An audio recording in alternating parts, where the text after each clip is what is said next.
We are in winter, but this has dried out enough that it justifies to turn on the irrigation. I've been irrigating other places also, in the farmyard of course, but now this is below 22% and that is my threshold, and I am putting out some 90 liters per hour, per minute, sorry, not per hour, and that's quite a lot, but it's for the whole area. And this should help to let the soil develop. During the day, the air temperature goes up to 20, but at the night we have frost, goes down to -4, -5, and that is close to the house where this is getting measured.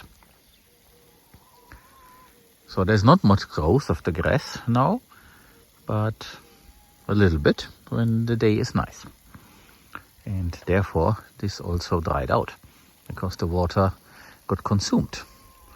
There is no evaporation right now, but it gets consumed. So the grass does grow a little bit, but very, very slow. I think this is quite remarkable and worth sharing. This is how the hens leave this area. Every day they come here and they scratch, and you can see there is not much plant litter. They have eaten it, destroyed it, I don't know, but it's gone. And they come here and forage for bugs and whatever they find, and this is how they leave it. So this is also something to be careful, because they can leave an area void of plant material. We are in the middle of winter. It is not extremely cold. Supposedly there will be rain over the weekend, and the clouds, they tell a story about that, so the forecast might be right. And I am standing here contemplating what we can do here in this area going forward. So we do have irrigation, and of course we should plant more trees, not pine trees, which is what we mostly have left, but of course palovnias, because they can be pruned and they can be turned into biomass, and they provide shade very quickly. So if all goes well, you will see a lot of palovnias in many different places, but it's always the places where we can easily irrigate, because without irrigation we can't establish anything. That does not work. And then there's this idea to focus a little bit on Mediterranean diet plants, to put it that way. So everything that goes into the Mediterranean diet, at the very least, we can provide food for ourselves. If that leads to a product that we can actually sell also to other people, that is to be seen. But we should focus on things that provide a benefit to us immediately. And if there's a surplus, of course, then we can share it. So think about some chilies and dried tomatoes, things that we can plant, harvest, and then process by using the very same sun. So this is an interesting topic, and I have been reading about the details, how this could look like, and that is something that I would like to explore further and actually do, because we have a foundation for all this, and we just need to do a few more steps. There isn't a lot of video right now because not much is happening. I personally spend my time indoors in front of a computer trying to develop something useful there. And the land is basically resting now, which is also important and fine. Oops. I need to be careful where I step. So this is how things look at the late afternoon. And like I said, I'm contemplating what we can do. We have basically 3 areas where we can do something. So this is the one that I'm standing in. Then there is this area there, the future garden area. And there in front of the entrance, we call this A17. This is also an area that is very well suited for this idea to cultivate something. It has already a fence on 2 sides, and the other 2 sides can be added. And irrigation is easy because there's the pond right next to it. And the infrastructure is already there. And the material we also have, because we irrigated in the other area where we had the sun hemp and friends. And all this we can cannibalize and move, like this got moved, and basically create a system that is centered around the farmyard. So this is this idea, yeah, start in the center and then grow outwards. And I don't want to give this up, just the contrary. And then the whole thing might take more and more shape. It was a little bit a mistake, or at least good idea, but bad in the execution, to try to use a lot of animals, people.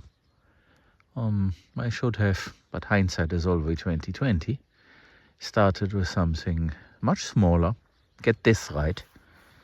But I hoped that the people from this area, and with some work experience, would be helpful. But turned out differently. But doesn't matter. The past is the past. And now this is consolidation and to figure out where to go next. And this quiet time in winter is actually pretty good for doing just that. Yeah, to think, regroup, and make new plans that are more, that are easier to handle. And this thing here is waiting for some geese to show up. So we were just checking for eggs, and I already retrieved them, so there are none to be found at the moment. But this is here waiting for some geese, and I am also contemplating what we can do with this tree. I think by now we can clearly say this tree is dead, so we should use our chainsaw and cut it. And I would think some of you would now recommend to put the pieces into a swale. And yeah, we can do this. We can put them into the swales that we have there. And that should help over time in that area. And the other thing that I'm thinking about is there is a water line already that is connected. So there is a valve on the other end that is electronically controlled. And the idea is to add the wobblers here in this area. And this area could be a grassy area like it is, but with irrigation over the summer. And as geese eat grass, that would then be their summer food. So we can irrigate this area, and in summer the grasses continue to grow after the rampant growth in spring. Of course, not many geese, but a few. And of course, they fertilize as well. So as far as I know, every 20 minutes, they shit, and they shit like hell. So that is something that would also benefit this whole area. And there's no conflict with Mr. Cat and the hens, because they can coexist here.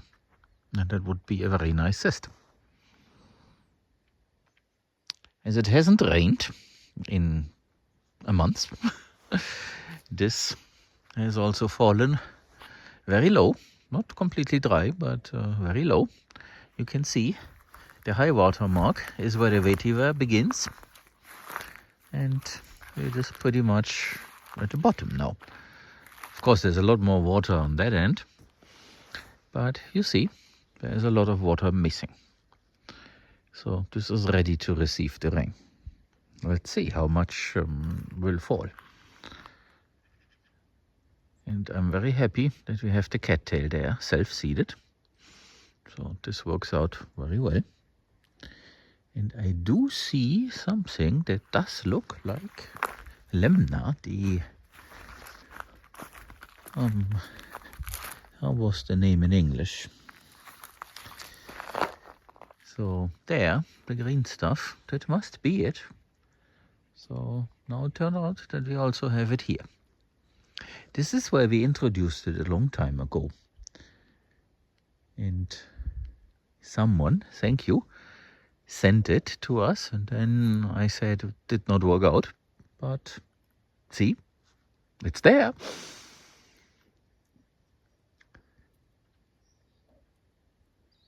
So this is now a permanent feature.